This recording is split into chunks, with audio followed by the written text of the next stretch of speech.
Hello दोस्तों, स्वागत है आपका हमारे चैनल में। दोस्तों, भगवान भोलेनाथ कहते हैं कि चाहे आप भूखे रह जाना, लेकिन मेरी और चिड़िया की इस कहानी को जरूर सुन लेना। आइए जानते हैं इस कहानी के माध्यम से जो आपको बहुत अच्छी बातें सीखने को मिलेगी, जिनको आप अपनी जीवन में प्रयोग करके सफलता की राह को आसानी से पा सकते हैं।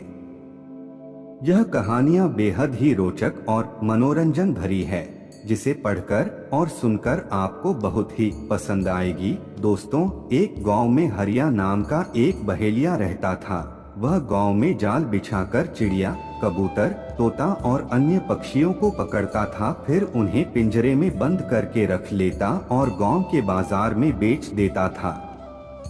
अगर आप यह कहानी सुनने जा रहे हैं तो कृपया इसे पूरा ही जरूर सुनिएगा। इस कथा को बीच में आधा अधूरा छोड़कर जाने की गलती मत करिएगा, क्योंकि इस पवित्र कथा को बीच में आधा अधूरा छोड़ देने से आपको पाप भी लग सकता है। इसलिए आप इस कथा को पूरा ही अवश्य सुने, क्योंकि आप भोलेनाथ के सच्चे भक्त हो तो भोलेनाथ का अनादर ना करें और इस कथा को पूरा ही जरूर सुने। चलिए बढ़ते हैं कहानी में आगे। दोस्तों, हरिया के घर में उसकी पत्नी शोभा भगवान शिव की भक्त थी। वह दिन रात भगवान शिव की पूजा करती थी। शोभा अपने पति के काम से खुश नहीं थी। एक दिन उसने ने हरिया से कहा, सुनो जी, तुम जिन पक्षियों को पकड़कर बेचते हो, इससे उन्हें कितनी तकलीफ होती होगी। उसकी बात सुनकर हरिया हंसने लगा और उसने कहा, तुझे कैसे पता इन्हें तकलीफ होती है? इन्हें बाजार में बेचने से मुझे अच्छे पैसे मिलते हैं। यह सुनकर शोभा रोने लगी। उसने कहा, आपको शायद यह नहीं पता कि इन भोले बेजुबान पक्षियों की हाय हमें लग रही है, इसी कारण हमारे कोई संतान नहीं है। मैं दिन रात भगवान शिव की पूजा करती हूँ, लेकिन फिर भी हम संतान के सुख से वंचित हैं। तब हरिया ने कहा, मैं यह सब नहीं मानता, तू भी इस सब के बारे में सोचना छोड़ दे। यह कहकर हरिया पक्षी पकड़ने चल देता है। शाम को हरिया पिंजरे में पक्षियों को लेकर आता है और झोपड़ी में रख देता है। अगले दिन फिर से हरिया पक्षियों को पकड़ने चला जाता है। तभी कोई घर का दरवाजा खटखटाता है। शोभा दरवाजा खोलकर देखती है तो उसके सामने एक ब्राह्मण अपनी पत्नी के साथ खड़े थे। शोभा उनसे कहती है, महाराज, आप लोग कौन हैं? तब ब्राह्मण कहता है, बेटी, हम बहुत दूर से कुछ दिन इस गांव के शिव मंदिर में अमर कथा वाचने आए हैं, इसलिए घर घर जाकर उसका निमंत्रण दे रहे हैं। तुम भी कल से अपने परिवार के साथ कथा सुनने आना। यह सुनकर शोभा बहुत खुश हुई। उसने कहा, हे ब्राह्मण देवता, मेरे तो भाग्य खुल गए। ऐसा अवसर तो किस्मत वालों को मिलता है, परंतु आप दोनों की रहने की व्यवस्था कहाँ है? तब ब्राह्मण ने कहा, बेटी, मंदिर के पंडित जी ने हमारा रहने का इंतजाम मंदिर में ही कर दिया है, और इस गांव में जो भी हमें सम्मान और प्यार से भोजन कराएगा, हम भोजन कर लेंगे। यह सुनकर शोभा की आंखों से आंसू बहने लगे। उसने रोते हुए कहा, महाराज, मैं बहुत गरीब हूँ, लेकिन मेरी इच्छा है कि जब तक आप इस गांव में रहें, आप मेरे घर में भोजन करें, परंतु मेरे घर में रूखा सूखा है जो आपको पसंद नहीं आएगा। यह सुनकर ब्राह्मण की पत्नी बोली, बेटी, तुम चिंता मत करो, यदि तुम्हारी इच्छा हमें भोजन कराने की है तो हर दिन हम तुम्हारे घर में ही भोजन करेंगे। तुम्हारे रूखे सूखे एक निवाले से ही हमारी तृप्ति हो जाएगी। यह सुनकर शोभा बहुत खुश हो गई। उसने कहा, मैं आपके लिए भोजन तैयार करती हूँ। तब ब्राह्मण ने कहा, माई, तुम भोजन तैयार करो, हम पूरे गांव में निमंत्रण देकर तुम्हारे घर आएंगे। यह कहकर दोनों चले जाते हैं।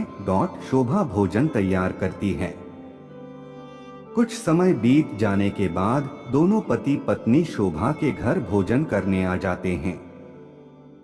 जब वे भोजन करने बैठते हैं, तभी ब्राह्मण की नजर पिंजरे में पक्षियों पर पड़ती है। वे उठकर खड़े हो जाते हैं। शोभा उनसे पूछती है, महाराज क्या मेरे से कोई भूल हो गई? ब्राह्मण ने क्रोधित होते हुए कहा, तुमने इन बेजुबान पक्षियों को पिंजरे में कैद कर रखा है, हम तुम्हारे घर भोजन नहीं कर सकते। तुम भगवान शिव की अमर कथा सुनना चाहती हो और उनके प्रिय कबूतरों को तुमने कैद कर रखा है। यह कहकर वे चल देते हैं। शोभा उनके पैर पकड़ लेती है और कहती है, हे ब्राह्मण देवता, मेरे घर से रुष्ट होकर न जाइए, मैं तो वैसे भी संतान सुख से वंचित हूँ। अगर आप भी बिना भोजन किए चले गए तो हमारा सर्वनाश निश्चित है। यह पक्षी मेरे पति ने पकड़े हैं, मैं अभी इन्हें आजाद कर देती हूँ डिग्री। यह कहकर वह बाहर जाकर सारे पक्षियों को आजाद कर देती है। यह देखकर ब्राह्मण पत्नी सहित भोजन करते हैं और शोभा को सौभाग्यवती और पुत्रवती होने का आशीर्वाद देकर चले जाते हैं। शाम को जब हरिया आता है, वह पिंजरा खाली देखकर शोभा से पूछता है। तब शोभा उसे सारी घटना बता देती है। हरिया गुस्से में कहता है, मैं इतनी मेहनत से पक्षी पकड़ कर लाया था और तूने सब उड़ा दिए, आज के बाद किसी को भोजन पर मत बुलाना।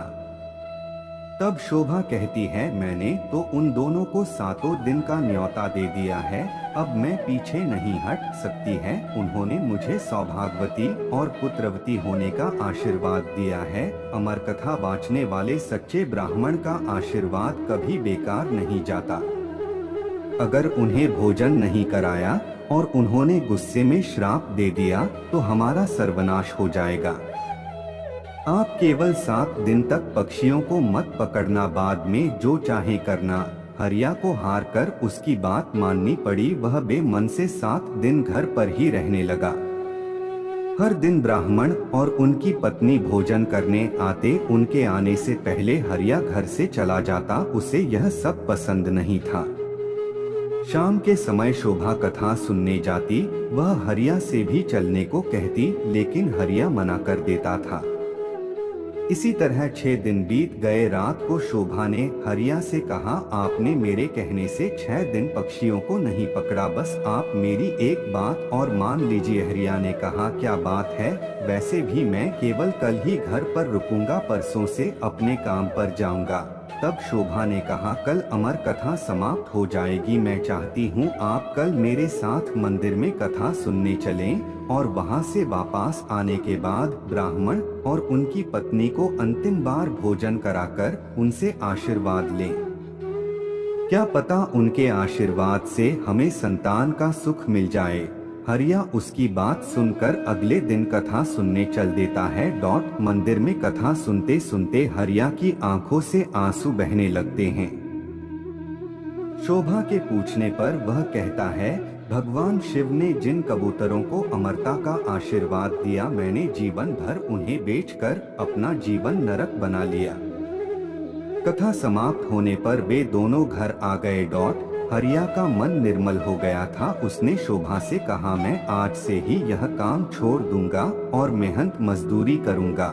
कुछ देर बाद ब्राह्मण और उनकी पत्नी भोजन करने आए। हरिया ने उनका स्वागत किया, उन्हें भोजन कराया। उसके बाद हरिया ने अपने मन की सारी बात उनके सामने रख दी। तभी ब्राह्मण और उनकी पत्नी भगवान शिव और मां पार्वती के रूप में प्रकट हो जाते हैं। भगवान शिव कहते हैं, तुम्हारी पत्नी की भक्ति देखकर हम तुम्हें संतान सुख देना चाहते थे, किंतु तुम्हारे पाप के कारण यह संभव नहीं था, इसलिए हमें तुम्हारा मन बदलने के लिए भेष बदलकर यहाँ आना पड़ा। यह सुनकर दोनों पति पत्नी रोने लगते हैं और उनके चरणों गिर जाते हैं। भगवान शिव और मां पार्वती उन्हें पुत्रवती होने का आशीर्वाद देकर अंतर्ध्यान हो जाते हैं। भगवान के आशीर्वाद से उनके घर एक सुंदर कन्या का जन्म होता है। कन्या के आने के बाद उनके दिन बदल जाते हैं। वे काफी धनवान हो जाते हैं। दोस्तों, आपको यह कहानी कैसी लगी कमेंट करके जरूर बताएं। और कहानी अच्छी लगी हो तो वीडियो को लाइक एंड चैनल को सब्सक्राइब जरूर कर लेना, ताकि आने वाली इसी तरह की हर कहानी की वीडियो आप तक सबसे पहले पहुँचे। धन्यवाद।